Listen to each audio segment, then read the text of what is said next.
In this exploration, we're going to explore a map of drives. So all motivation, all action comes from a variety of different drives. And in a psychologically illiterate culture, one of the more difficult things to do is understand what's driving what. Why are we behaving a certain way and why are we not behaving a certain way? And with this map of drives, we can become a little bit more aware and able to answer that question. So let's start big. And the first drive is to feel sustainably better and avoid feeling chronically worse. All human behavior stems ultimately to this drive. We want to feel good. We don't want to feel bad. It's one of the reasons that studying feelings scientifically and studying the psyche, the inner world, and our drives is such an intelligent thing to do, and why it's so shocking that in most of the cultures today you can go cradle to grave without a single formal hour of training on what you feel, why you feel that way, and how to harness and utilize feelings to create the world we live in. Now, another core drive is the hierarchy of human needs. As human beings, we have needs. Obviously, we have the need to survive. We're talking about oxygen, warmth, food, water, air. We have the need to survive. But right after the need to survive, we have the need to feel secure in our survival. We have the need for love and belonging. We have the need to develop self-esteem, to establish our values, our ideals, and then to earn esteem, to earn self-validation by living closer, by living up to our ideals, by making progress. We have the need to develop our unique strengths, to discover what those are. What are we really good at? And once we discover our strengths, we have the need to develop them. When we discover that we have a unique eye for painting, there's a drive to excel, to become more. And as we learn what we're good at, as we become better, as we develop that talent, our need is to touch other people with that talent, with that ability, to bring it out into the world. And in doing so, to unleash, experience, and release abundance. Because as you bring value, think of a carpenter, for example. If you discover that you have a unique competence with your hands, if you turn that into master carpentry to be able to build any kind of house or structure, and you bring that technology into your community, there will be more beautiful structures, more competent and effective structures in your community. In short, you will be creating wealth. You will be creating access to resources, access to energy in more and more valuable forms. You'll take rough energy and you'll refine it into something more valuable to your community, more useful, more pleasurable, and in doing so, create wealth, create access to abundance.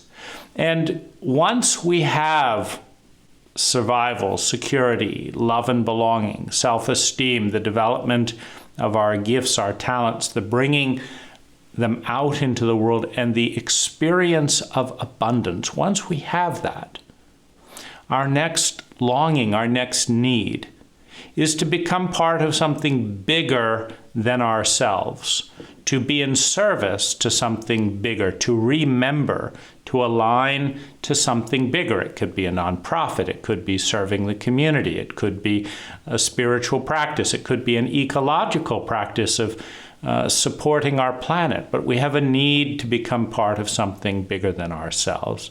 And this is one of our drives. So there's a hierarchy of human needs, as Abraham Maslow pointed out. And so we can find where we're on that hierarchy by asking the question, are we surviving? Or are we fatally ill or heading towards a car wreck? Are we surviving? Are we secure in that survival? This is, a key part of that. If we are not surviving and secure in that survival, then we're at level 1 and level 2 in that hierarchy of needs. And the drive, the dominant drive, will tend to be to survive, to increase the security of survival. Another set of drives is the journey of love, the journey towards and the maturation of love. So we have the child love, I need, and every child needs. Every single child is completely dependent on its parents, on its environment, on the giants around it, to meet its needs for survival, security, love and belonging, outside validation, to meet the needs of that child. The child, the infant, the 2-year-old certainly cannot do it alone. And so the child's love and bonding, the method of love for an infant, for a child, is I need you. I need you. And we have the child stage of love. As we move into adolescence, we have I want you, I desire you, I lust after you, I'm curious about you. But it's still very self-centered. I need, completely self-centered. I want, I lust, completely self-centered. A person of any age can approach another partner, a possible lover, and communicate how much I desire you, how much I want you, how much I need you. And it is and can be completely self-absorbed, because the adolescent is and should be self-absorbed. The adolescent is still learning and developing into an adult. They are self-referential. They don't think about the other person's needs and wants. It's I need, I want.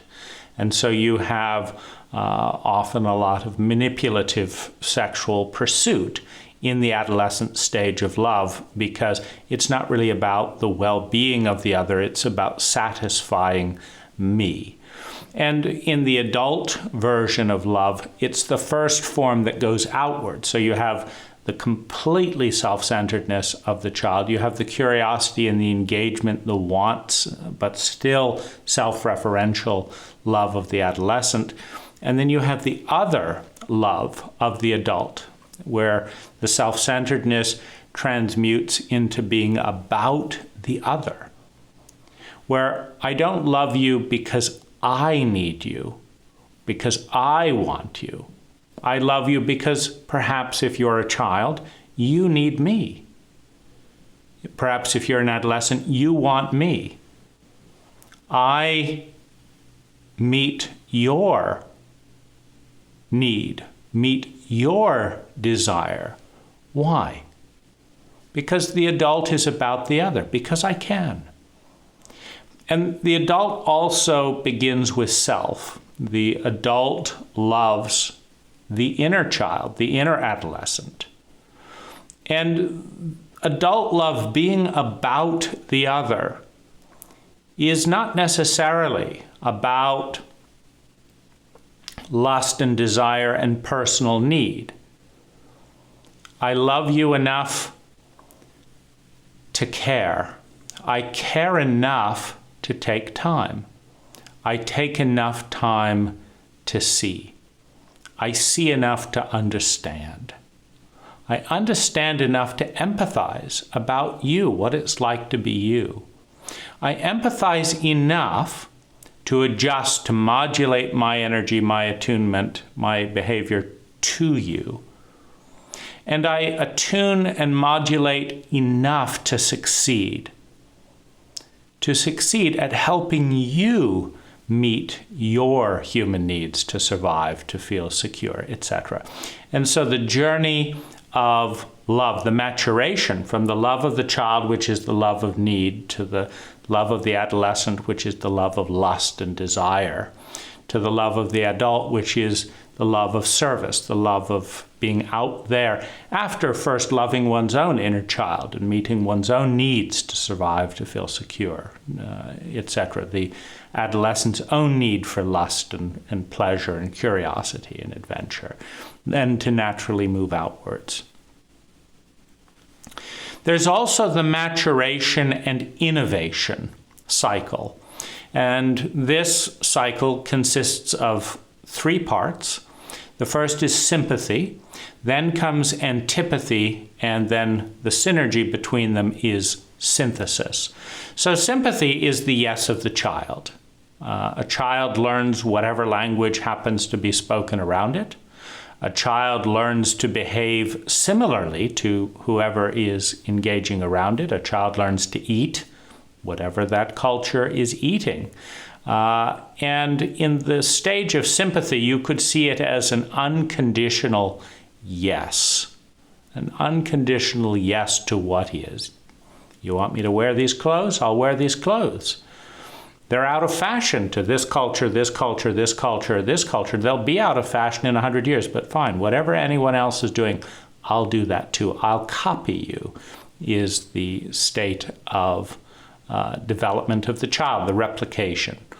Next comes the adolescent, the rebellion, the antipathy.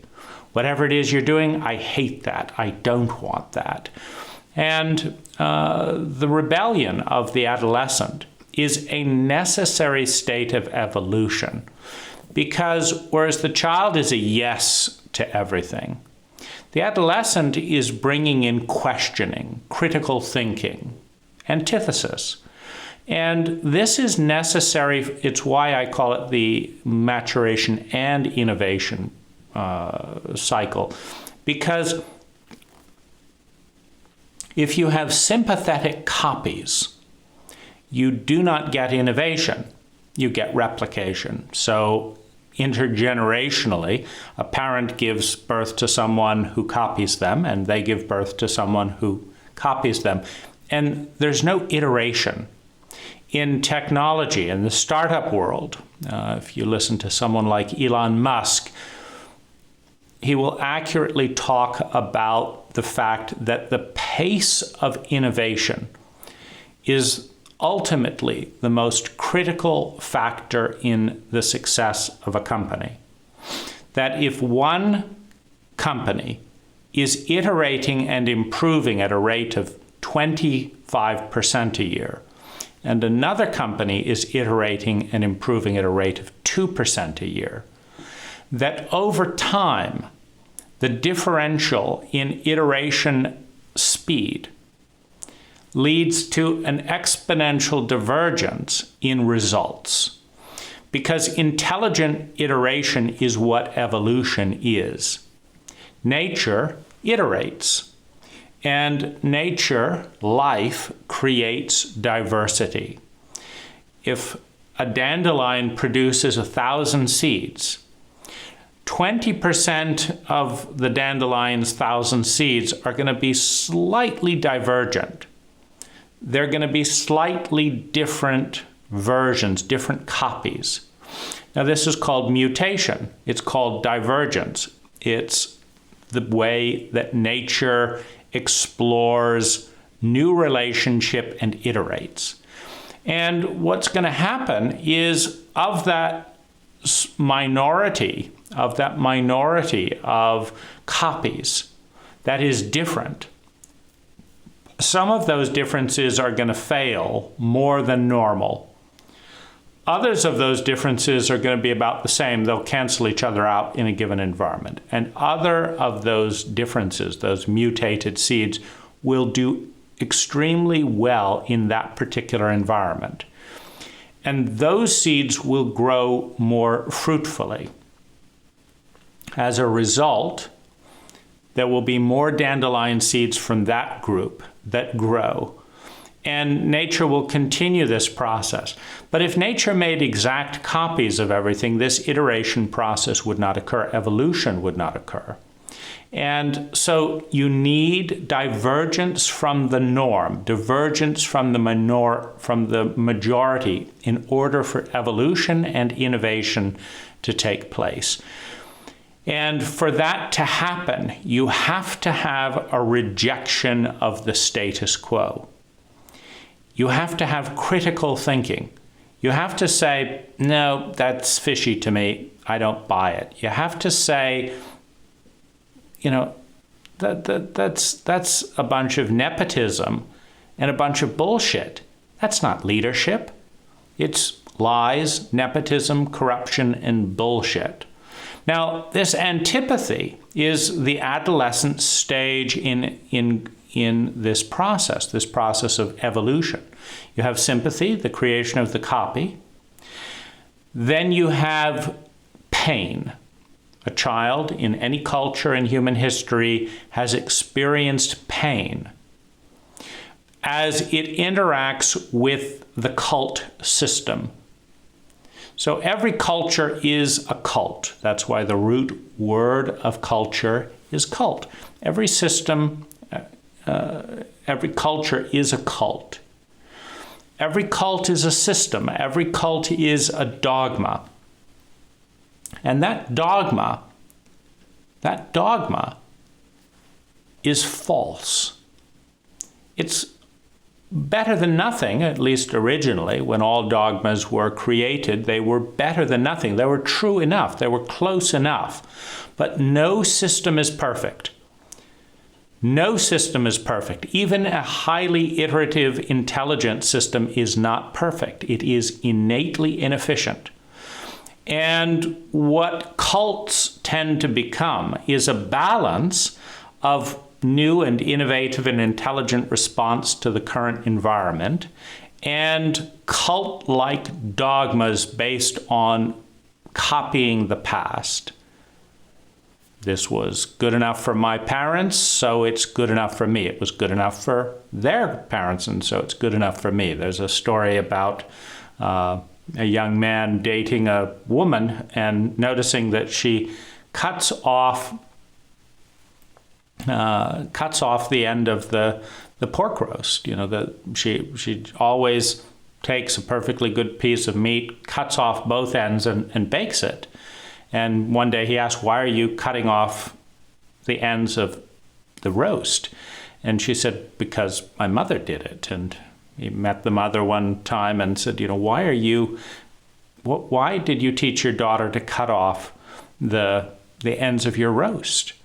She said, "Because my mother did that." And when one day he met the grandmother and asked her, why do you cut off the ends of your roast? She said, "Because my baking tin was too small."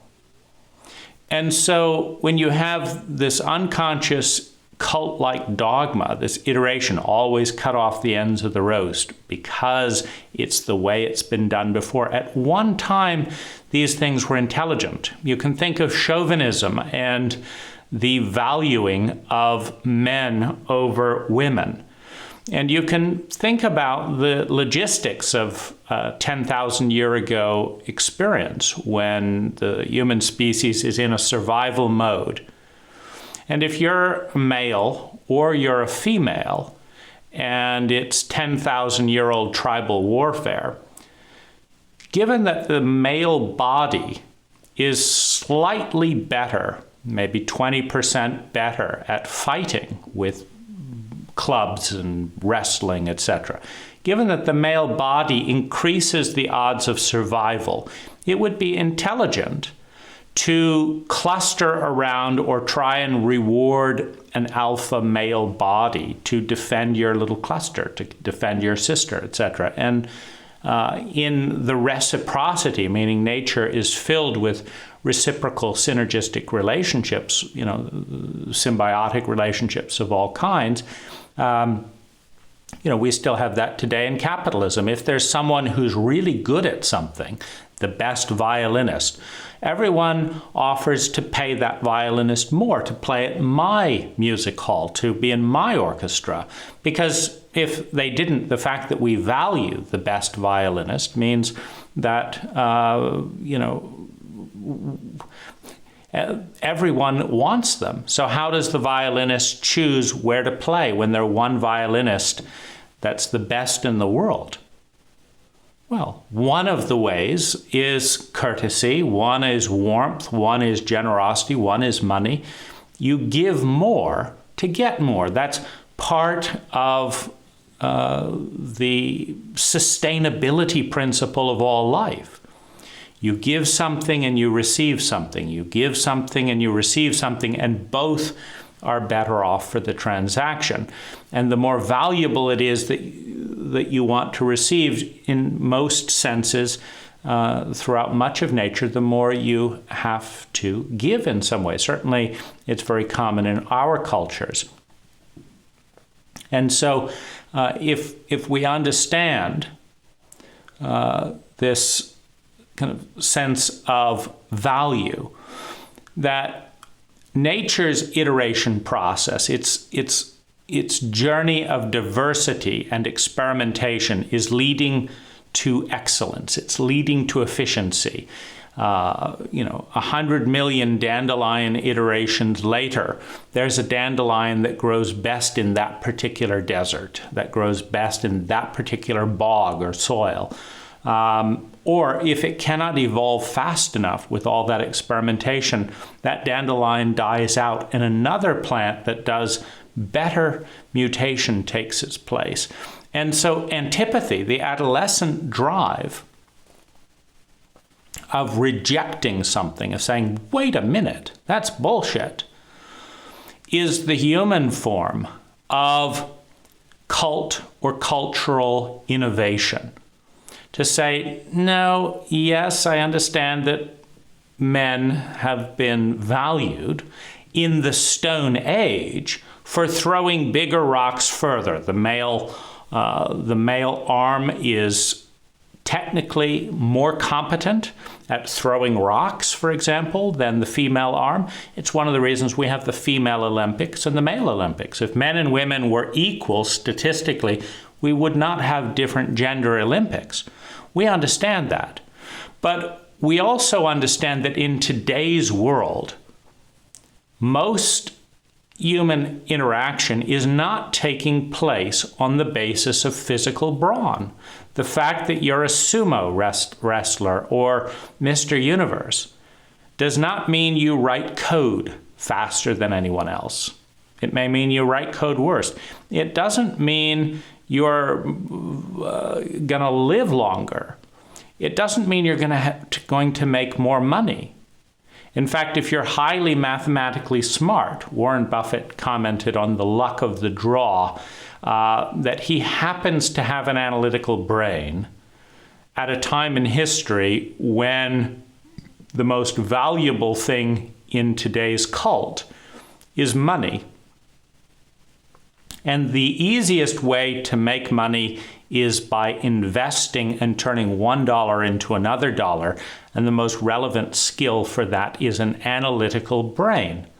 If you have a strongly disciplined analytical brain and are not swayed by fear and greed, you can become a Warren Buffett. You can make billions and billions of dollars simply with that trait. But if Buffett, as he's pointed out, was born 10,000 years ago, the fact that he had a brilliant analytical brain with mathematics and numbers would not stop him from being clubbed to death by someone twice his size and twice his speed. And Buffett is not a sports person. He doesn't have a very agile body. And so, as he says, it's luck of the draw that he happens to have this talent in a state in human history that values this talent for what it's trying to do. People are trying to create survival and security with more money. An analytical brain can do that. And so, but it is antipathy, it is the rebellion. Why is it that everyone's interested in money these days? What about this? Why are artists not making more money? Why aren't this people? Why is it that my nice younger sister is being bullied and no one's sticking up for her because she doesn't have a Rockefeller as a last name and this? And so it is the antipathy, the anger, the rebellion, the resistance of the adolescents that throws everything out the door. And this adolescent stage of development of protest and antipathy leads to the adult stage of synthesis, meaning you cannot go from sympathy to an adult because you've got nothing to synthesize. If you're a direct copy and you have no animosity, no rebellion, no protest to what's going on, then how can you be part of evolution? How can you be part of something bigger than yourself, which is an intelligent, iterative change, an evolution of your cult into something more cultural, more dynamic, less dogmatic? So you move from sympathy, it's wonderful, I accept it all, I don't even think about it, to antipathy. This is completely and utterly fucked up. This is fucked up here. I mean, what a joke is the education system. And look at the Republican Party and look at the Democrats and look at this. It's like, what a, and then the whole bribery system of lobbyists and selling out to the highest bidder and then the backroom deals and the chauvinism. It's all bullshit. It's complete and utter bullshit. You know, we should just burn the entire thing down, start from scratch, get rid of everything of the past. It's terrible. This is adolescent antipathy.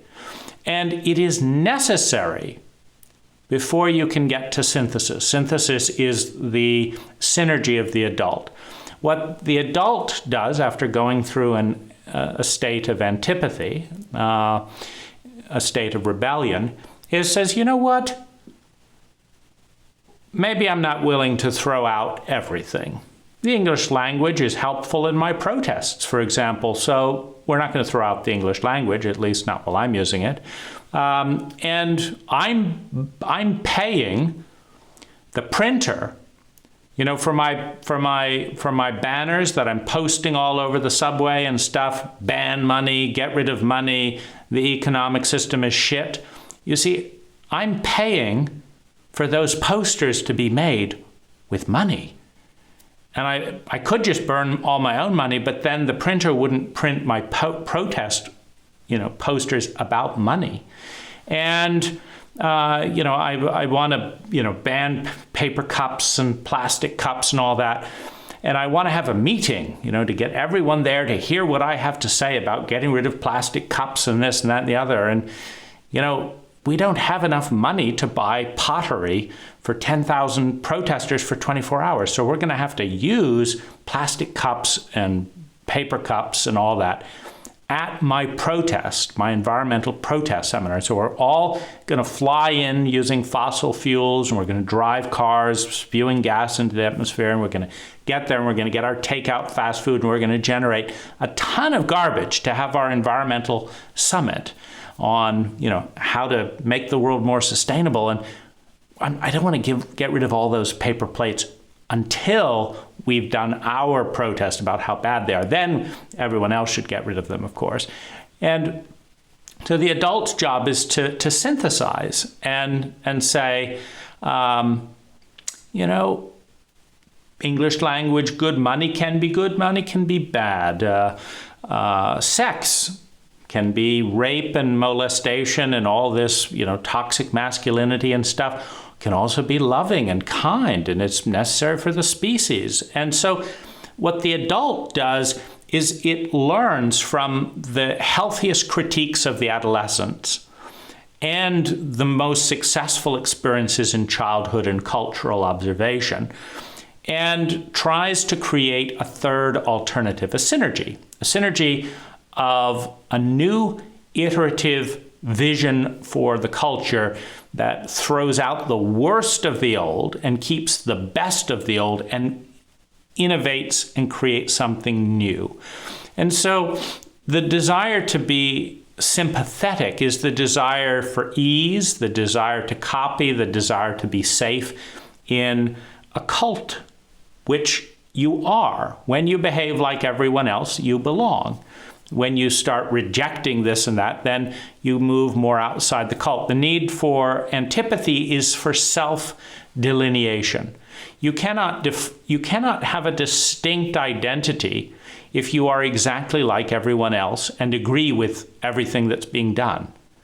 Where's your boundary? Well, whatever is it, I'm yes to Western culture.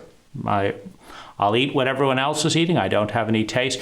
No, you have to develop survival. You can be sympathetic. You can be in the child state. You can adapt everything. In order to develop personal identity, to learn who you are, you need difference. You need contrast. So that's where the antipathy comes in. And in order to innovate and be really useful to your culture, you need to synergize and synthesize. Because no radical that says, get rid of all money, get rid of all books, burn, kill the doctors, burn it all to the ground, get rid of buildings. It's all, elitism. Tear down the palace, get rid of architecture. Let's go back to the Stone Age. They don't really contribute much to society. It's the adult that says, there is a problem with bribery and lobbying, and let's not throw out government. Let's throw out the degree of egregious bribery and lobbying. Let's not throw out food, but let's stop serving Coca-Cola and Pepsi in our high school when high fructose corn syrup is bad for attention span, leads to obesity. Could we make a few iterations, innovations? And so this is a cyclical drive. When you're in survival and security, when you're in a childlike state, you're trying to copy and fit in as easy as possible. When you're finding your identity and learning who you are, you're in the antipathy state. And the job of a good adolescent, or any culture or group that's going through adolescence, is to accurately pinpoint all of the innate flaws in the system, which are there. Every system has innate flaws, because every system is innately flawed. And the adolescent's job is to see, you fucking hypocrites. You said don't eat cake before dinner, but now I catch you, Mom, eating cake before dinner. And you're going to punish us for lying, but you just lied to Dad about this and this and this. So this is revealing the flaws in the system. There isn't integrity here. There isn't. This is a messed up system. But the job of the adult is to come up with something even better. So this is a sequence of drives. The drive to fit in, the drive to rebel, the drive to innovate and make things better. Now there's also, the drive that moves from survival to competence to abundance and to love. Because when you're just trying to survive and doing anything possible to survive, you're in scarcity. A culture, a family, an individual who lacks competence is going to be in scarcity. So their job they're not trying to necessarily they're just trying to survive in any way possible. Stealing, murdering, doing this, that, running away, fight, flight, freeze. They're just trying to survive. And the movement from survival is towards competency, to learn how to do things well. Now, if you learn to do things well, let's say you don't have any food, so you're scrounging around, you're trying nuts and berries, but you learn how to grow cauliflower, and you grow it really well. Well, suddenly you're not scrounging for food anymore. You're growing a lot of cauliflower. And you've got all the food you want, and now you can share cauliflower with other people, and then they've got food, and then they can maybe, I'll give you a year's supply of cauliflower if you build me a shed, and you can have trade. So you go from survival to competence. And competence leads directly to success or abundance, because we're driven towards feeling sustainably better and avoiding feeling chronically worse. And in order to be driven, in order to do that, we need to create abundance, because abundance feels better than scarcity. Scarcity leads to fear and pain, and fear and pain feel terrible. I don't want to feel this way. I want to feel this way. I want to feel happy. I want to feel relaxed. I want to feel safe. I want to feel pleasure. Well, what makes me feel that? Well, abundance. Lots of food, lots of bedding, lots of warmth, lots of sex, lots of interesting things to do, lots of shade, lots of sun. Abundance makes me feel good. So I want to have more abundance. So I need to learn to have skills, and then I need to partner with other people to create more abundance. Now, once you have abundance on the outer level, you naturally turn to the inner level. It's like, fine, I've got all the food I want, I've got all the porn I can watch, I've got all the cars I can drive, but I'm isolated. Now I want my inner needs. Now I want to connect with something more. I want love. I want to mean something to another human being. I want to matter to someone else. I want them to matter to me. So you move from survival to competence to abundance to love. And this ties in, interestingly, with the movement in the brain, because we have 4 dominant and pivotal movements in the brain as we move from the oldest reptilian brain to the rational brain, which is relatively new, to the empathic brain, which is just emerging, and the transcendent brain, which in our culture most of us know little or nothing about. So in the next segment, we're going to look at some of the drives and how they correlate with each of the areas of the brain. Now, the reptilian brain is the 200 million year old crocodile brain, and it's the oldest, of course, and in that sense, it's the default. And the reason it's a default is that if it didn't work back then, none of us would be here today, and the other brains are built on top of it. In other words, if the reptilian program of fight, flight, freeze, and fawn, or please, had failed, we would not have survived. And in our surviving, would not have had the opportunity to evolve.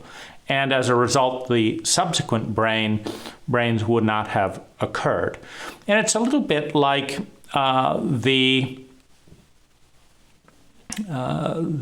growth of a plant, because it's common for people to like the flower and show disgust at the root. Oh, that's dirty. Now, in our cult, dirt is a dirty word. And you think about that, because if there wasn't dirt, there wouldn't be plants. If there weren't plants, there wouldn't be animals. If there weren't animals, there would have been no chance for the human to develop out of the animal. And for the plants to feed humans and create oxygen.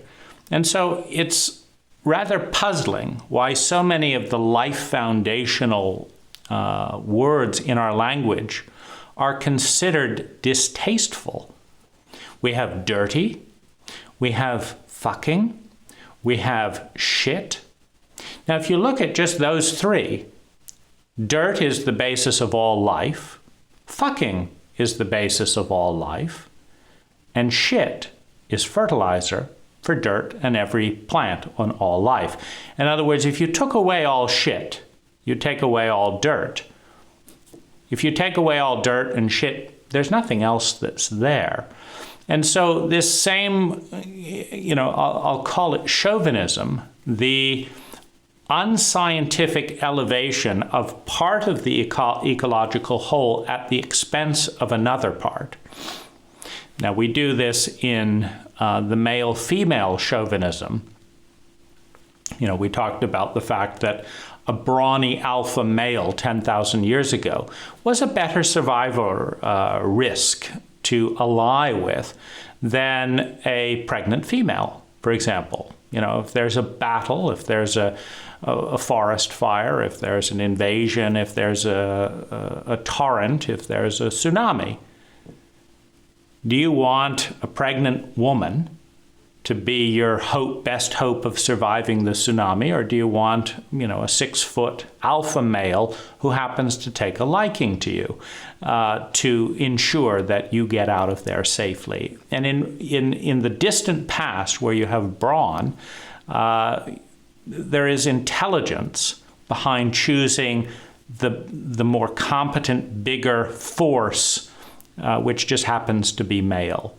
However, you have a chauvinism when this gets applied in a blanket effect, because it is, of course, complete nonsense to pretend that men are innately more valuable than women when there has never been a male that ever has or will exist without a woman giving birth to that male. And so as long as men are emerging from the wombs of women, women are at least as valuable as what they give birth to. That's the whole moral narrative of the goose that laid the golden egg. If the gold is valuable, then the goose that lays the golden egg is so much more valuable because they could lay another. And so when you have these odd, unscientific, unfounded, irrational sublimations and elevations that are chauvinistic in nature, that try and say that the flower is beautiful, but the dirt that grows the flower is ugly because it's dirty and dirt is innately flawed, it's unscientific. If you say that 4 is a beautiful number, but 2 plus 2 is just unspeakably horrible, you are insane. Because you don't get 4 without 2 plus 2, and you don't get a flower without dirt. You don't get food without shit. You don't get human life without fucking. And so it's rather bizarre that what we've really done in the split of cult chauvinism is taken the foundation of all life and condemned it, and taken the fruit of that foundation and elevated it. Now, if an architect ever tries to get you to value the 3rd floor of a building they want to build for you more than the foundation that is going to hold up the 3rd floor, get another architect, because they don't understand the principle of architecture. If you don't understand that however valuable your 3rd floor is, the foundation that holds it up is more valuable, because without it, there is no 3rd floor. There isn't even a 1st floor, let alone a 2nd and a 3rd floor. Then you cannot intelligently navigate in the world. If you don't understand that dirt is more important than a Ferrari, you don't understand ecology. And so the reptilian brain is a very important historical brain. As a sociopathic reptilian, fight, flight, freeze, fawn, or please protocol. Because the reptilian brain helped species survive. And that's really the main purpose of the reptile and the reptilian brain is simply to get the species to survive to the next day, long enough for the rational brain to come online. So you're in reptilian development if you're trying to get bigger so that you can fight, so that you can dominate. So this is the core operating system, is fight, flight, freeze, and fawn. Now, what you fight as a reptile, if you want to live, is something smaller than you. So this is why bullies always pick on someone smaller, because if a bully picked on a larger bully, the bully would get beat up or dead. And so it's an ineffective protocol. So what you fight are smaller parties that you can win. So the bully usually picks on an ostracized child who's not very big, and for good measure, maybe they have 3 or 4 bullies. We can't possibly lose if there's 4 of us ganging up on one. And we're not talking about nobility here. We're talking about sociopathic reptilian survival. Fight what is smaller than you. And flee, run from what is bigger than you. Why? Because a reptile lacks all empathy, all feeling, all compassion. A reptile is an isolated brain type that considers nothing but itself expediently in the moment. So if you see a bigger reptile, whether it's your father, whether it's your brother, someone who's in a sociopathic state of brain, and they're bigger than you, the intelligent thing is to run. Run from what is bigger than you. Now, if you cannot fight and win, and you cannot run away and succeed in getting away, then the next thing is to freeze or whimper. You've tried to run away from your older brother, but he always catches you and he beats you up more because you tried to escape. Dad whips you more because you tried to run. So you're now in freeze, where I can't run, I can't fight and win, so I will freeze. I will be in a state of paralysis because it's slightly better than trying to run away and failing, or trying to fight and failing. So I'm going to freeze. I'm in helpless cooperation with my abuser, who is in a sociopathic place, and going to use my inability, my helplessness to torment me in some way. Now, the psychological development that humans add to this, and some animals play along with this, is please or fawn. Meaning, when I cannot escape my aggressor, when I cannot beat my aggressor, when they're going to torment me now that I'm stuck, I can't leave the company, I couldn't get another job. Why don't I make myself useful to my abuser in exchange for kind of a plea bargain? I cannot escape the law. I mean, let's forget about the fact that it's hardly just. I cannot escape. So why don't I please the more powerful abuser? Why don't I make a plea bargain with the district attorney where I'll turn in my pals. I'll be useful to you because you've beaten me. I'm a reptile, you're a reptile, but you're a bigger reptile. I can't escape, so if I do this for you, will you do this for me? And so this is all reptilian thinking. And in a sociopathic reptilian environment, you get better at fighting, you get better at running, you get better at paralyzing and hiding, and you get better at pleasing and enabling. Because if you don't get good at those things, you die. If you are the slowest zebra and a lion is chasing you and you don't get good enough to outrun the lion, you're the one that dies. Your herd makes it, but you don't. And so you get knocked out of the gene pool. And so you have a pure, disciplined, natural life growth program in effect. Everything is going to attack everything else that can feed on it.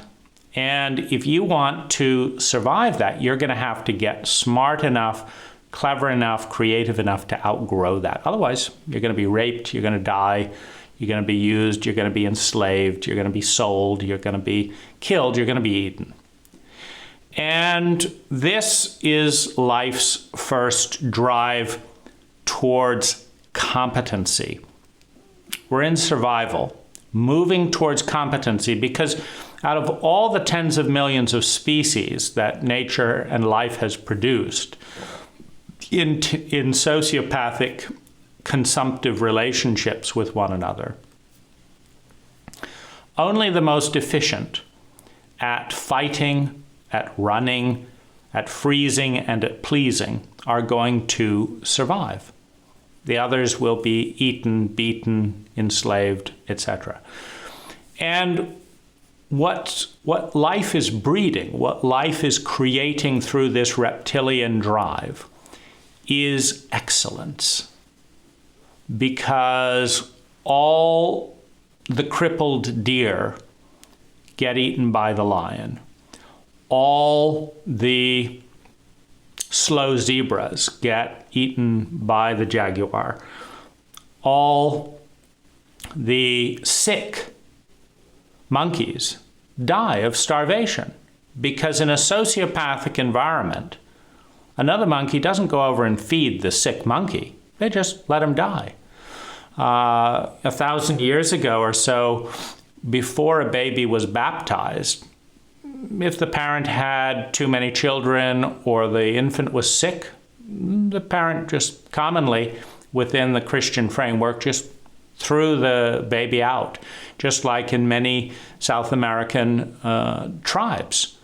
They'll look at the baby, is it in good health? If not, they'll kill it within 3 days, just throw it in the ground, bury it, and have another baby, and see if this one is smart and healthy that can survive. In initiation rites in certain tribes, you would have, a time where an adolescent, are you good enough to be part of this tribe? Are you going to contribute to this group? So go off and be on your own. If you make it back to us alive after 1 month, you have, by definition, survived. If you don't make it back, you're dead.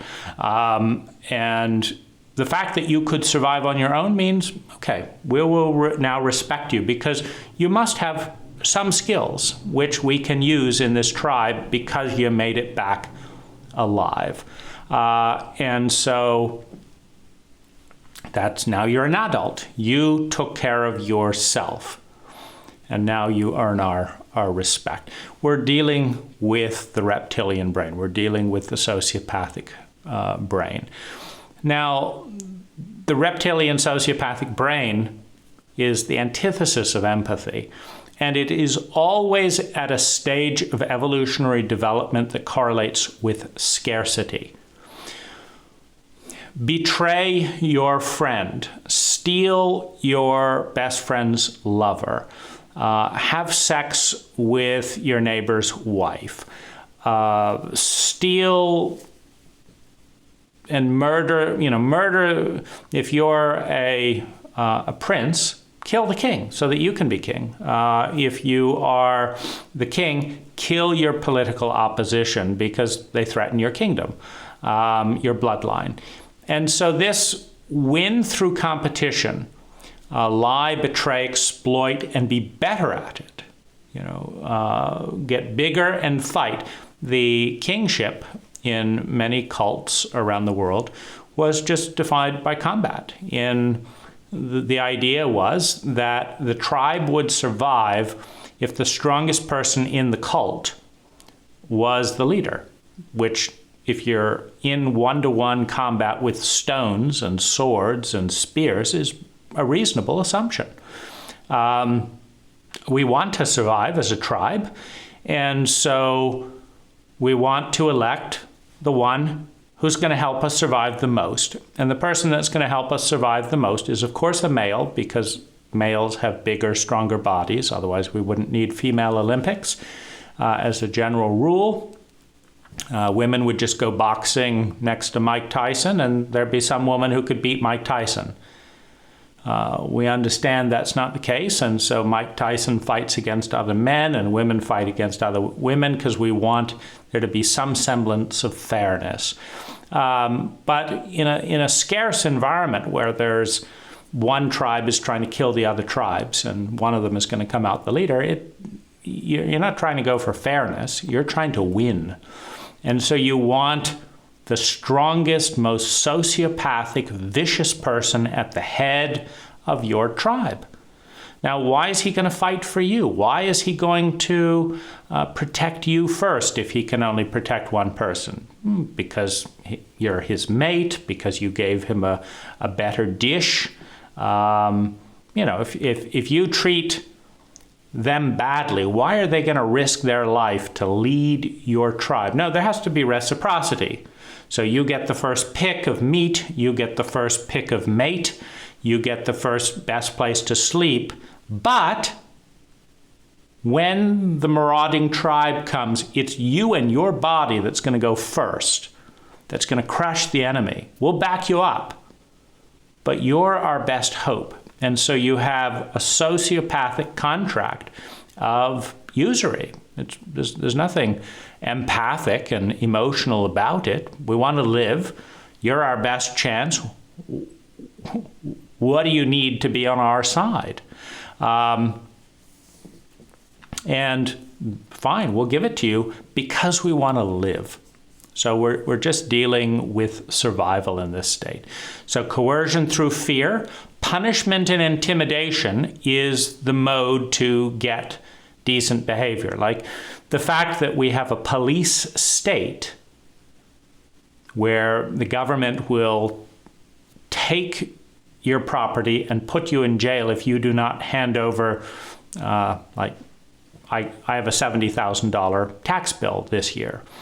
And if I don't have enough money to pay the $70,000 tax bill, and I say, gee, guys, I don't have it, then my house is seized. Then I go to jail because we're in a police state.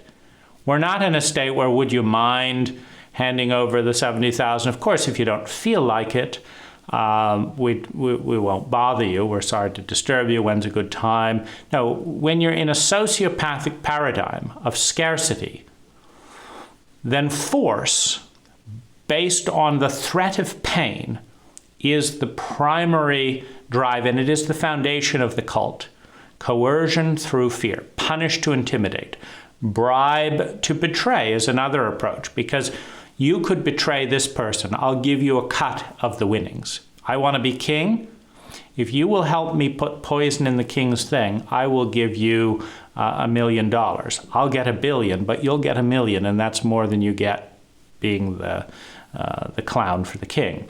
So you have bribery to betray, you have collude to gang up on, you have abuses of power. You're in my family, so you get this and this, but you can't tell anyone about my corruption. And so this is the reptilian drive. And the reptilian fight dominance hierarchy is all about breeding competence. How? Because if in order to be king and get all the rewards of being king, and in this reptilian period, we're not talking about equality and sharing power, we're talking about fear, which leads to the dominance of the male. In order to be king, you've got to be the best swordsman. You've got to win or kill the opponent. If you're in Klingon world, you rise up by killing your supervisor. That's how you advance, and it's well done. You did a good job. You snuck up on him. You killed your supervisor. Now you've got his job. And it's elevated. In, quote, polite or more hypocritical society, the same thing is true. The Democrats go way out of their way to kill and sabotage Bernie Sanders so that he won't use his popular vote in this, that, and the other to get their people up there.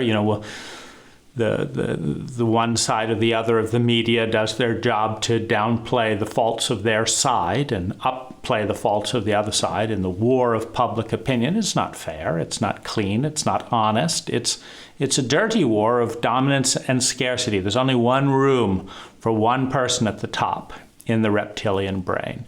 And they get the mate, they get the money, and they also don't tend to have a very long life in many cases, because in a sociopathic environment, everyone's trying to undermine them.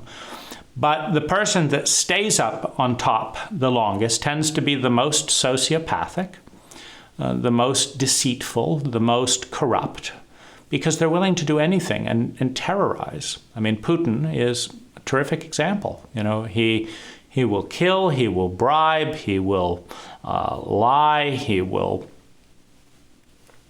put himself first in a variety of ways. He will intimidate news media that tells the truth about this and that and the other.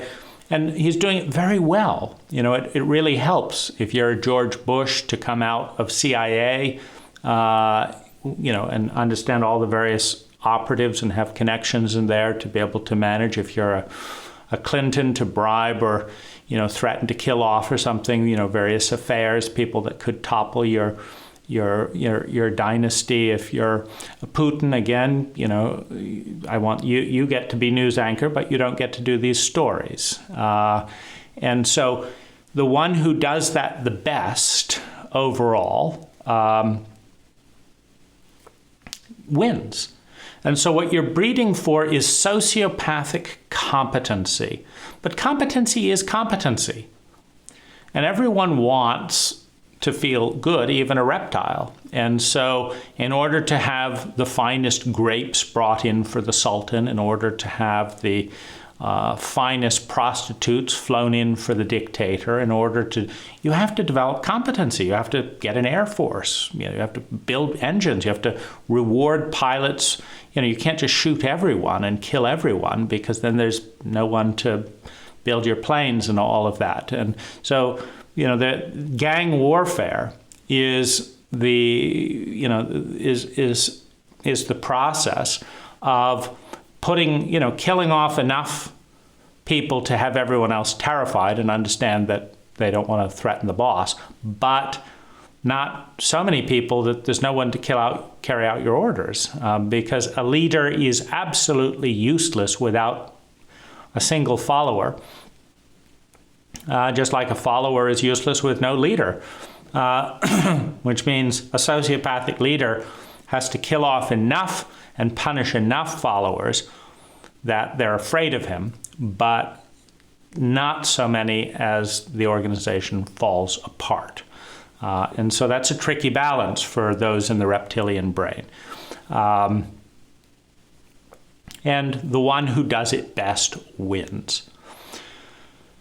Now, the successful reptile leans heavily on the rational brain, which is the next program. Now, you have the fight, flight, freeze instinct of the alligator. The human reptile, the human sociopath, is much more sophisticated than just an alligator, because it's got the rational brain. And the collusion between a highly developed rational brain and a full-blown reptile in a human body is one of the most dangerous mixes possible, because no crocodile can compete with the reptilian calculation of a cold-blooded genius sociopath. Now, the rational brain's job is to increase efficiency.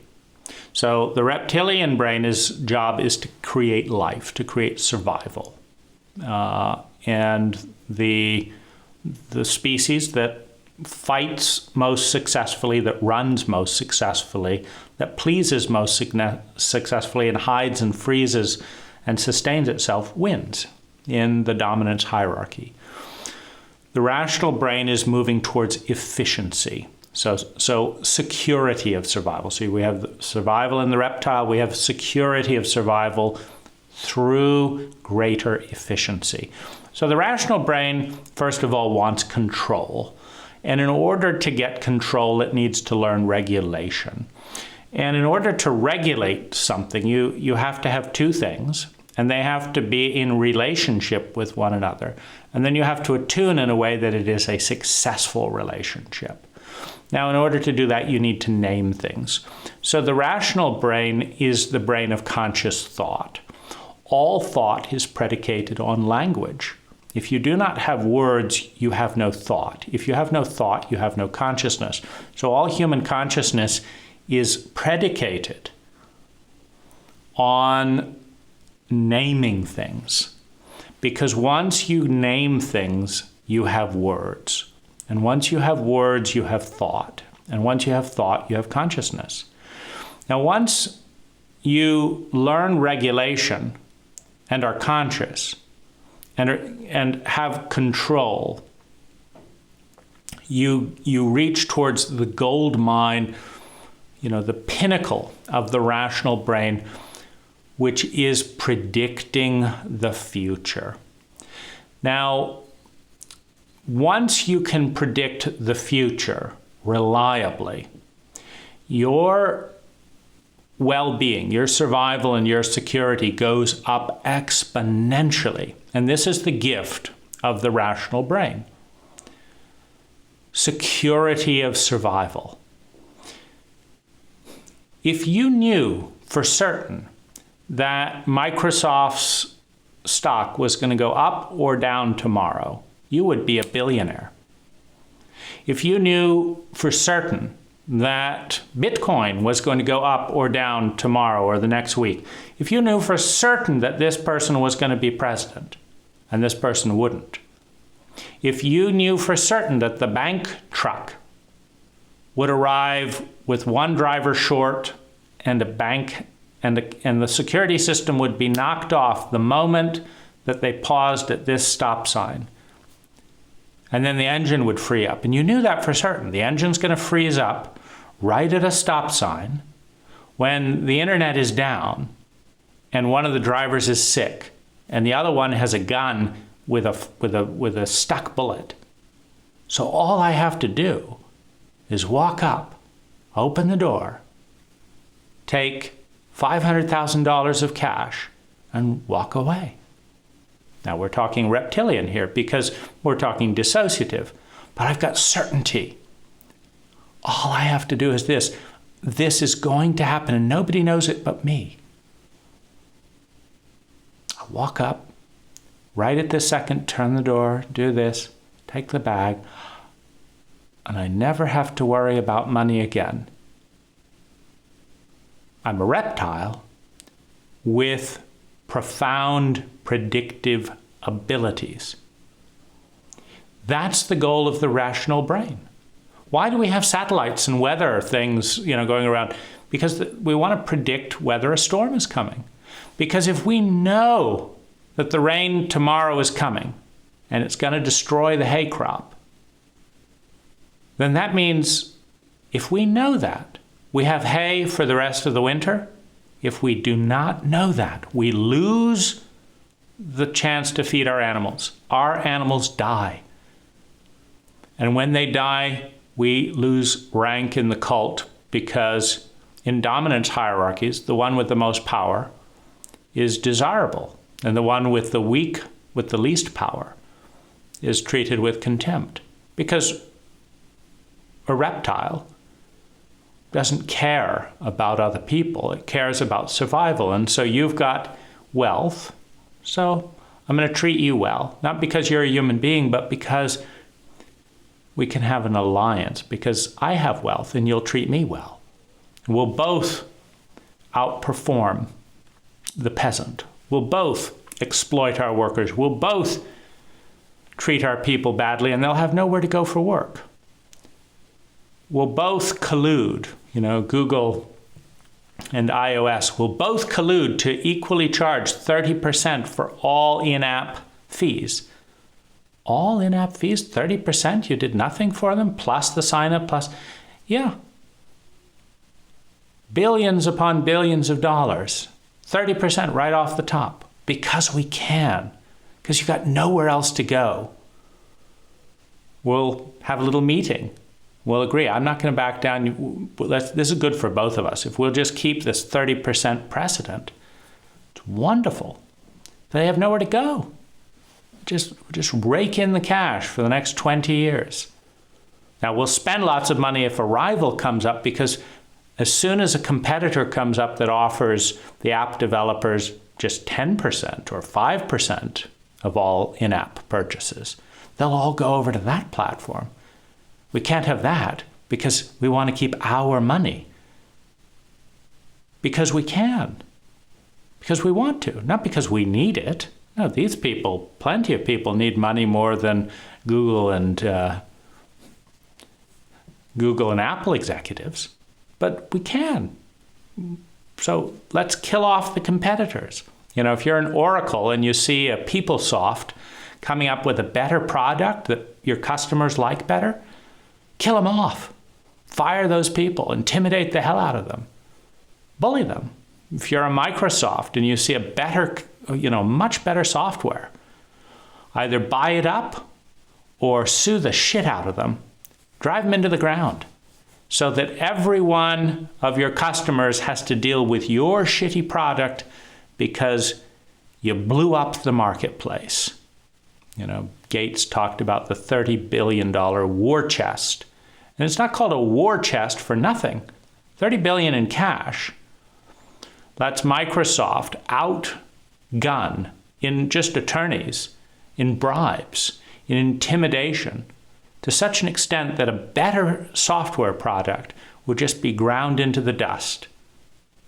And no one would help them because they're afraid of the bully.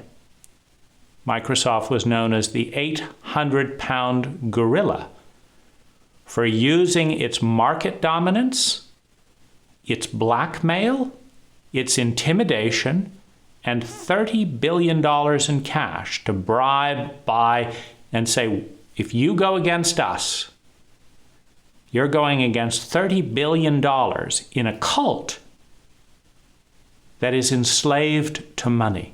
You don't think we can undermine you? We have so many people who will do this for $1 million, and we've got $30 billion. We can buy off your grandmother for a story. We can buy off your daughter. We can buy you off. We can torment your dog. We can hire a hitman.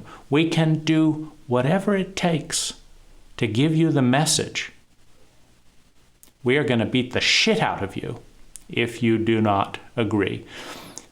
And the rational gold mine is moving towards rationality, because we're dealing with highly developed rational sociopaths in this dynamic, is to predict the future, to get more of the scarce resources in a limited resource paradigm.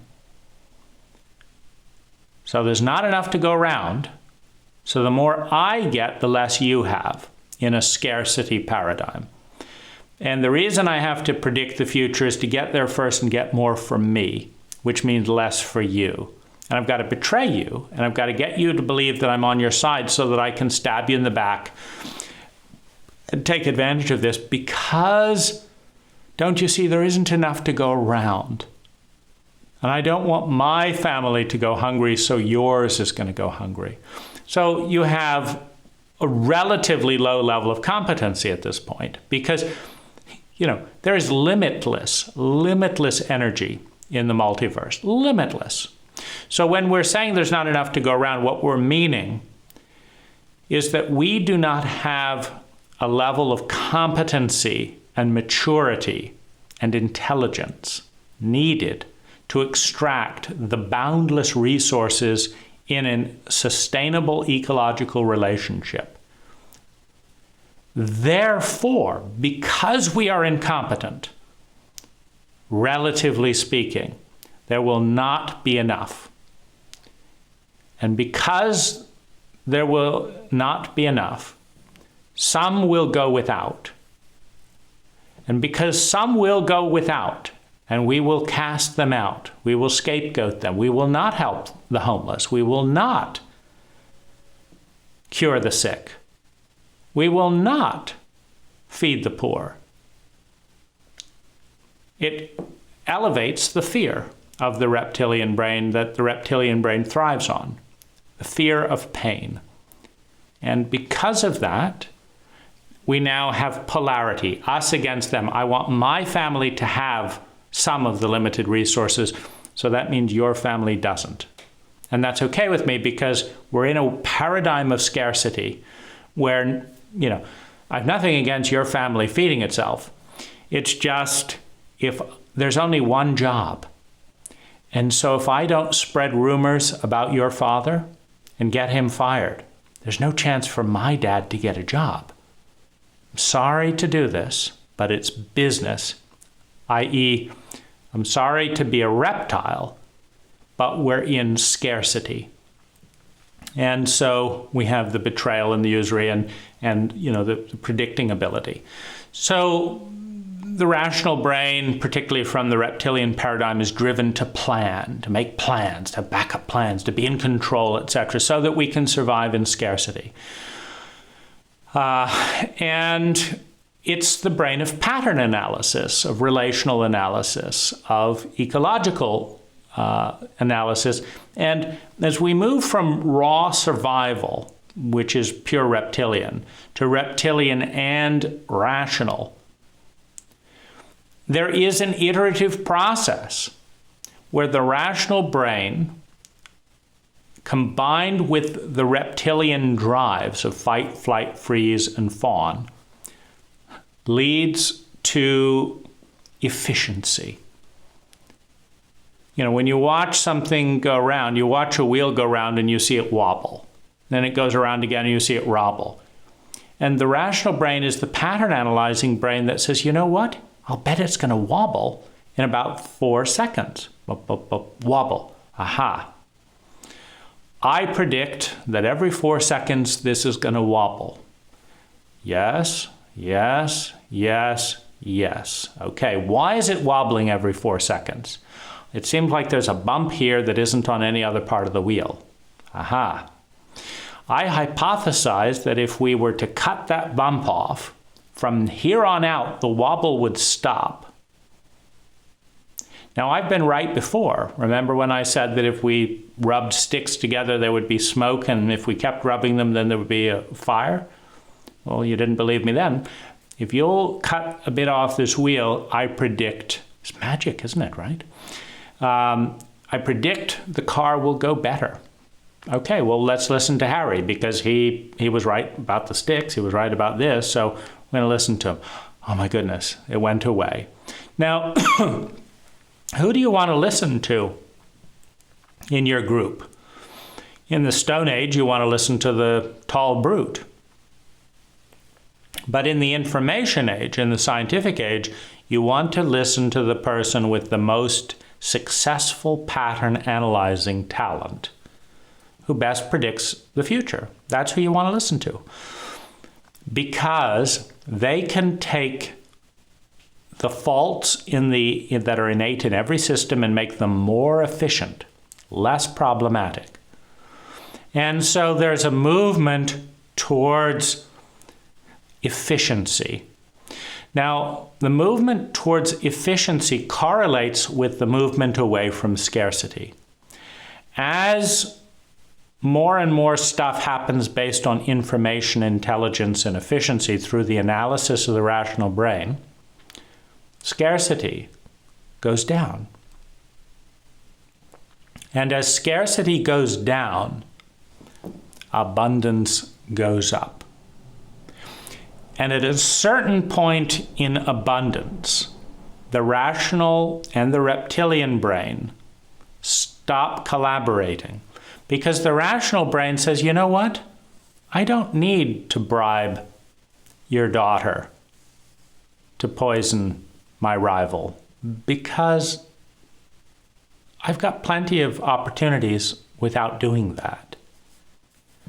And you don't need to kill me off, because you've got plenty of opportunities. You've got more money than you know what to do with. I've got more money than I know what to do with. And so we do not need to create reptilian behavior. We don't have to fight. So we don't have to flight. So we don't have to freeze. And we don't have to fawn or please. We can be ourselves. We can be authentic. Why? Because there's enough. There's enough. And that's the pivot towards empathy in the empathic brain. That's the pivot towards transcendence and the transcendent brain. And those drives, the drive of trustworthiness leading to trust, the drive of synergy, the drive of conservation of energy, of defense. Because when you're empathic and trusting and trustworthy, you don't have to put locks on doors. You don't have to have keys in cars.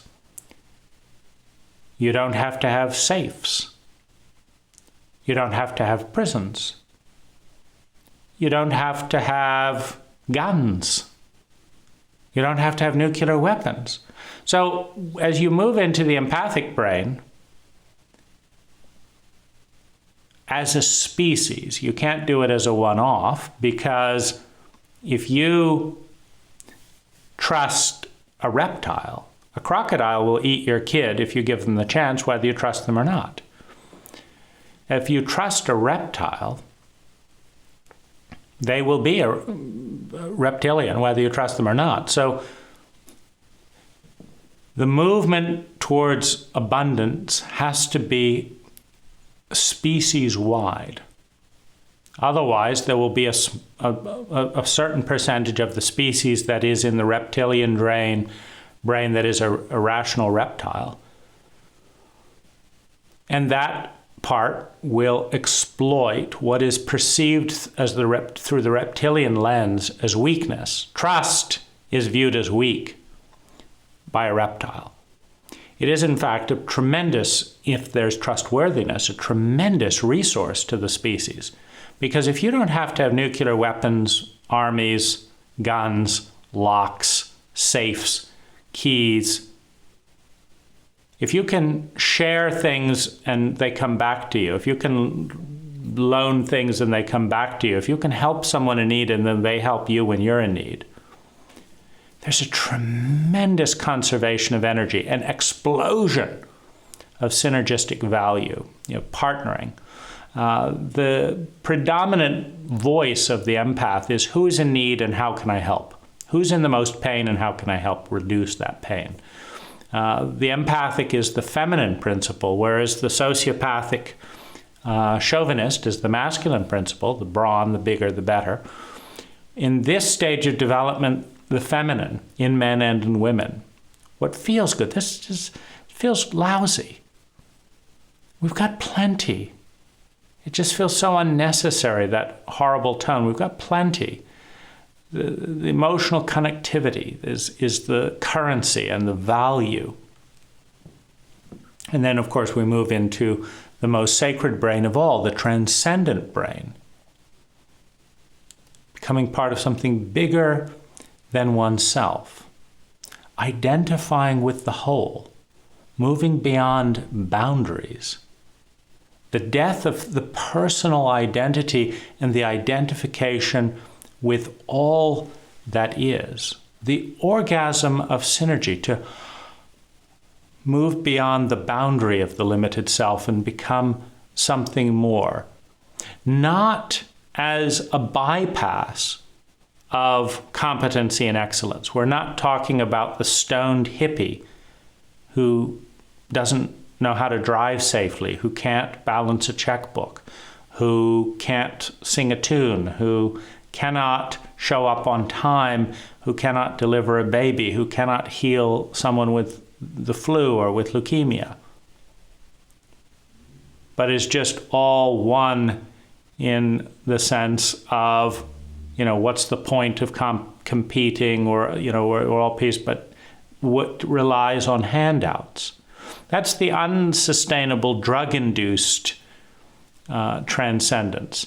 The sustainable spiritual, transcendence based on profound competency, discipline, beauty, truth, and goodness, profound rationality that leads to efficiency, that leads to empathy, that leads to strong relationships, that leads to a meaningful life,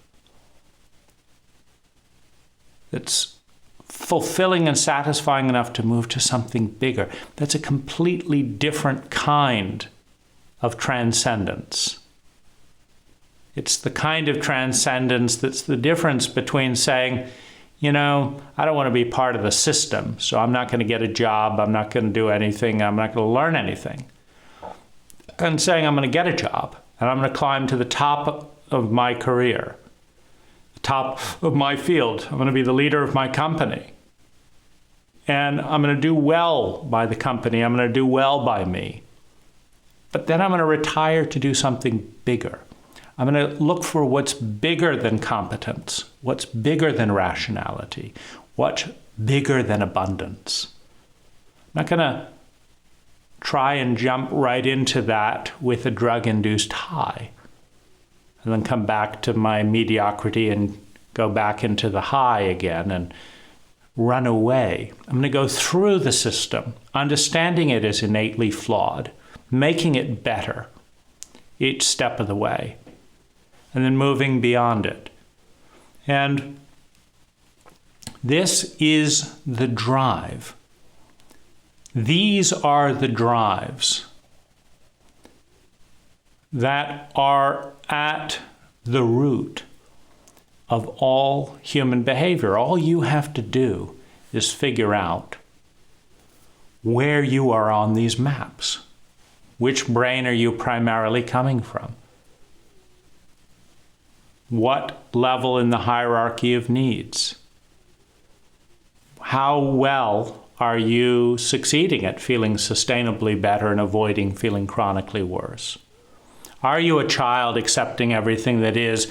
Are you an adolescent rebelling and throwing everything out? Are you an adult that's taking the best, learning from your critics and growing from that, welcoming your critics, the adolescents? You're absolutely right. I could have done better there. How would you handle this? I see. Yeah, I could have done that better as well. Thank you.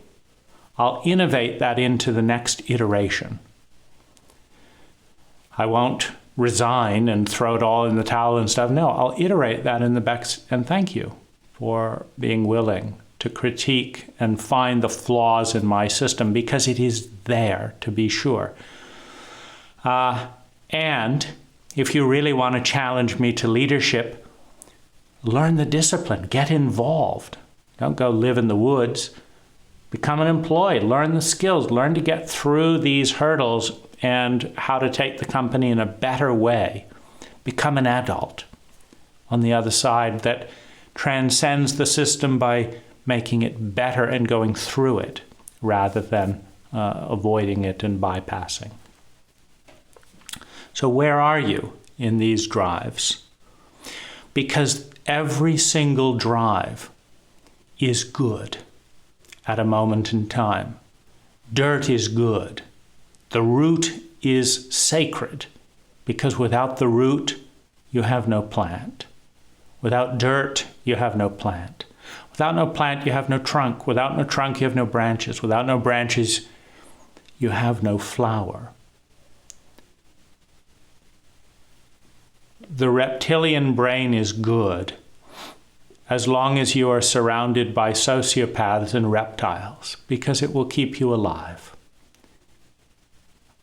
And as you become more and more competent, as you become a shrewder reptile through survival, you will move towards security. You'll move towards rationality and efficiency. And at a certain point in rationality and in efficiency, you may create an abundance in which you find yourself blossoming into the empathic brain that is inside every human being, waiting for a competency level to bloom, just like a bud. It's like a rose. It waits for a temperature to form. And when the temperature and the water is right and the sunlight is right, it opens. And that opening is first into the joy of the empathic brain, and then into the ecstasy, the ecstasis, the ecstasy of the transcendent brain. It is inevitable, no matter how many iterations of life this planet goes through until it reaches that point. It is inevitable. It's already happened. And we're at a certain point in the journey moving in that direction. And if we're at least rational and able to influence our choices at a rational level, we can move towards sustainable abundance of a kind that will lead to empathy, and a kind that will in time lead to transcendence, which is the most fulfilling multidimensional state a human being can experience.